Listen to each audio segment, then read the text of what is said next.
राजा भैरव सिंह एक प्रतापी राजा थे। उनके न्याय और सत्यता की चर्चा पूरे ब्रह्मांड में होती थी। उनके राज्य में झूठ बोलने की सजा सिर्फ मौत थी। एक दिन महाराज शाही बगीचे में टहल रहे थे कि अचानक खड़खड़ाने की आवाज सुनाई देती है। अरे, ये बेचारी बत्तख घायल कैसे हो गई? जिसने किया है उसे जरूर सजा मिलेगी। सैनिकों, इस बत्तख को वैद्य के पास ले जाओ। जिसने इसे घायल किया है वो कल दरबार में हाजिर हो।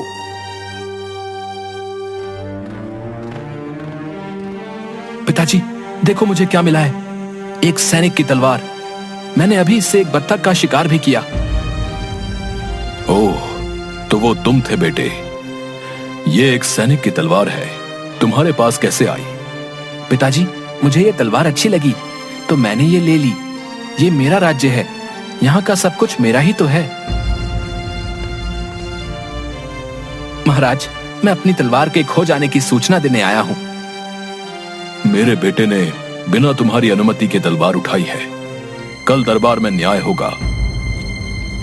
एक परी वहीं बाग में अदृश्य रूप में ये सब सुन रही थी। वह राजा से बहुत प्रभावित हुई और अगले दिन रूप बदलकर राजा का न्याय देखने दरबार पहुंची। क्या तुमने सैनिक के आदेश के बिना उसकी तलवार ली और बत्तख को घायल किया? जी महाराज, मैं इससे खेलना चाहता था, लेकिन यह गलत था। मुझे अनुमति लेनी चाहिए थी। तुम्हारी सजा सैनिक तय करेगा, क्योंकि तुमने इसकी तलवार चुराई है। ये तुमसे कुछ भी मांग सकता है। राजकुमार हमारे देश के होने वाले महाराज हैं। मैं अपने पुत्र के लिए राजकुमार की पक्की दोस्ती चाहता हूं। मैं सजा के लिए तैयार हूं। आज से आपका पुत्र मेरे साथ राजमहल में रहेगा और मेरे गुरु से शिक्षा प्राप्त करेगा। उसे बत्तख का न्याय करने के लिए तुम क्या कहना चाहते हो राजकुमार? उस बत्तख की देखभाल की पूरी जिम्मेदारी लेता हूं। आज से वो बत्तख भी मेरे साथ रहेगी। सैनिक राजकुमार को माफ कर देता है और राजा की जय जयकार होने लगती है। परीलोक में इसकी सूचना देती है। माना कि राजा बहुत न्यायप्रिय है। उसने अपने बेटे को भी न्याय के लिए दरबार में बुला लिया, लेकिन मैं अपने सौंदर्य के जादू के आगे राजा का न्याय भुला दूंगी। मैंने सुना है पिछले 2 वर्षों से उसकी पत्नी अस्वस्थ है। महाराज एक पत्नी व्रता है, उसे तुम्हारे सौंदर्य से कोई भी फर्क नहीं पड़ेगा। तुम चाहो तो परीक्षा ले सकती हो। नीलम परी एक सुंदर लड़की का रूप बन राजा से मिलती है। महाराज, आप बहुत बड़े ज्ञानी और न्यायप्रिय राजा हैं। सुना है अस्वस्थ होने के बावजूद भी आप अपनी रानी को बहुत प्रेम करते हैं। बिल्कुल सही सुना है आपने राजकुमारी। मैं अपनी पत्नी को अपनी जान से भी ज्यादा प्रेम करता हूँ। और रही न्यायप्रिय होने की बात, तो कोई भी राजा सजगता से प्रजा को प्यार करेगा तो सदैव सही न्याय करेगा। इच्छा शक्ति और सजगता की क्या जरूरत है महाराज? अगर राजा को कोई जादुई शक्ति मिल जाए तो भी तो वो न्याय कर सकता है। जादुई शक्ति? नहीं, मैं ये नहीं मानता।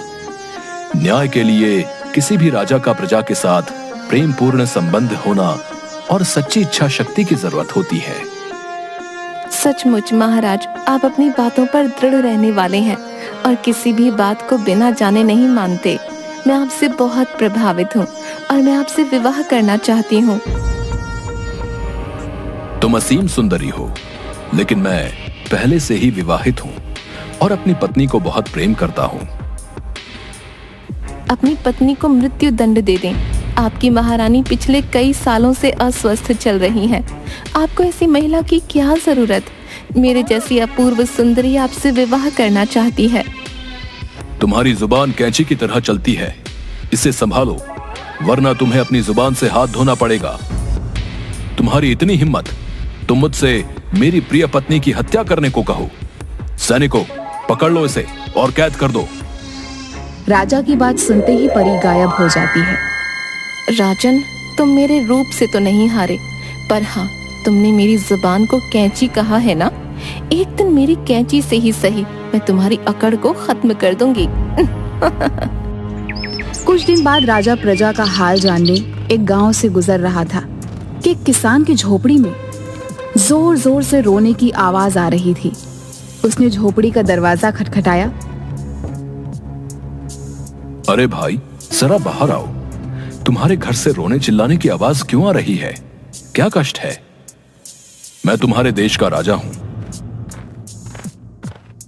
ये क्या, तुम्हारे कपड़े जगह जगह से कटे हुए हैं? महाराज, मैं कल फसल पकने के बाद फसल काटने के लिए खेत में पहुंचा। मैंने सोचा कि काश मुझे कोई ऐसी जादुई चीज मिल जाए जो मेरी फसल को तुरंत काट दे। अचानक ही मेरे हाथों में सुनहरे रंग की कैंची आ गई और कुछ ही मिनटों में फसल कट के खत्म हो गई। तभी वहां पर एक परी आई। ये जादुई कैंची है, ये सभी का न्याय करती है और असत्य बोलने वालों के कपड़े काट देती है और कपड़ों को काटकर उन्हें नग्न कर देती है। ये मेरी तरफ से राजा को उपहार है। न्याय के लिए राजा को अब दर दर भटकने की प्रजा का सुख दुख मनोदशा जानने की जरूरत नहीं। कैंची की सहायता से वो न्याय कर सकता है। महाराज, मैं कैंची लेकर घर आ गया तो मेरी पत्नी ने मुझसे पूछा, क्यों जी, सुबह के गए अब लौटे हो, इतनी देर कैसे हो गई? मैंने कड़ी मेहनत करके फसल को काटा है, इसकी वजह से मुझे देर हो गई। महाराज, क्योंकि मैंने झूठ बोला तो कैंची ने मेरे सारे वस्त्र काट दिए। उसके बाद जब मैंने अपनी पत्नी से पूछा, आज सारा दिन क्या किया, खाना खाया या नहीं खाया? पूरे दिन उपवास रखकर भूखी प्यासी तुम्हारा इंतजार कर रही थी।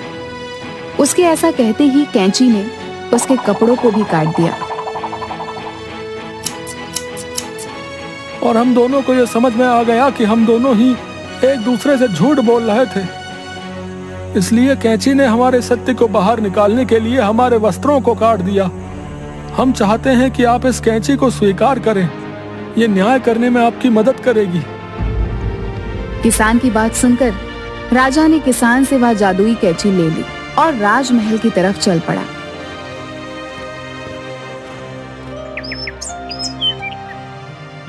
बोलो, क्या शिकायत है? महाराज, ये ग्वाला दूध में पानी मिलाकर देता है।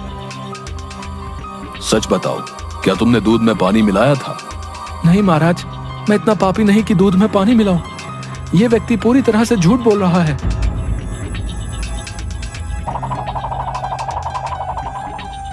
मुझे माफ करें सरकार, मुझसे गलती हो गई। आपकी जादुई कैंची ने भरे दरबार में मेरे कपड़े काट दिए। अदृश्य रूप में परी यह सब देखकर मन ही मन मुस्कुराने लगी।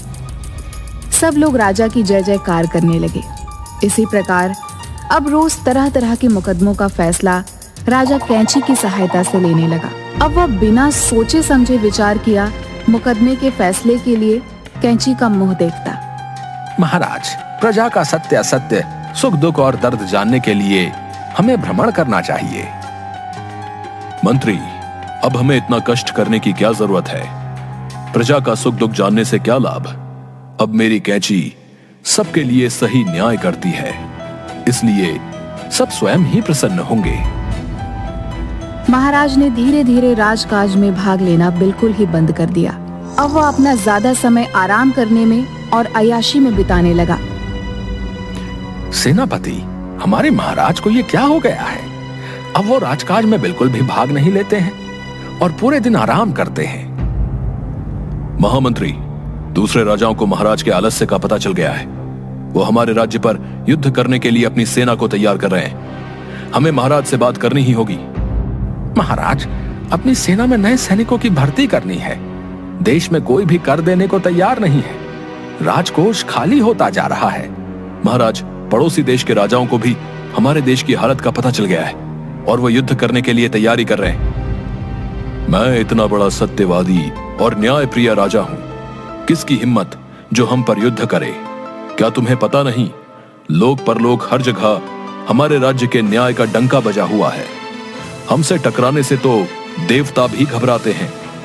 राजकाज में आपके भाग न लेने के कारण सारे राज्य में अराजकता फैल गई है। लोग चोरी चकारी कर रहे हैं। कोई किसी हुकुम कानून को नहीं मानता। तुम लोग ये कैसी बातें कर रहे हो? मेरी कैची प्रजाजनों के साथ सही न्याय कर रही है, जिसके कारण सभी लोग खुश हैं। राजा प्रगति कर रहा है। तुम लोग भी अपने अपने घरों में बैठकर शांति का जीवन व्यतीत करो। और ऐसे ही राजा पूरी तरीके से घमंडी और आलसी हो गया।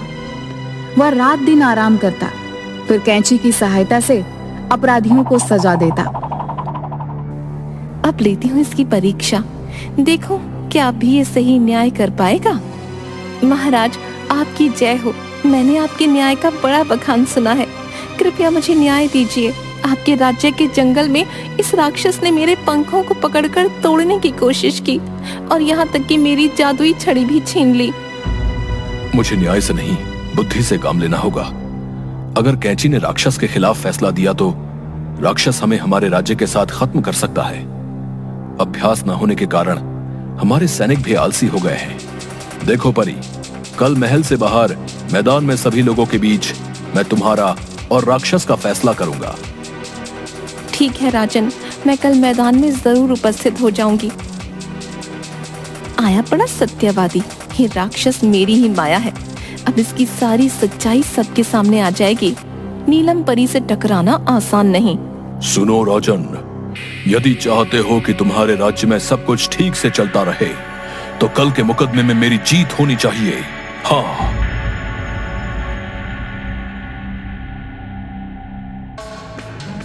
परी, राक्षस एक बड़ा ही बलवान और शक्तिशाली आदमी है। उसे भला तुम्हारे पंखों से क्या काम, और वो तो हर काम अपनी शक्ति से खुद ही कर सकता है। तो भला वो तुम्हारी जादुई छड़ी लेकर क्या करेगा? बिल्कुल सही और उचित राजन। मेरा फैसला यह है कि राक्षस एक सच्चा व्यक्ति है और उसने किसी प्रकार का कोई अपराध नहीं किया है। ये अन्याय है, तुम्हें इसका दंड जरूर मिलेगा। अब देख मेरी कैंची तेरा न्याय कैसे करती है। बचाओ बचाओ सेनापति, रक्षा करो हमारी।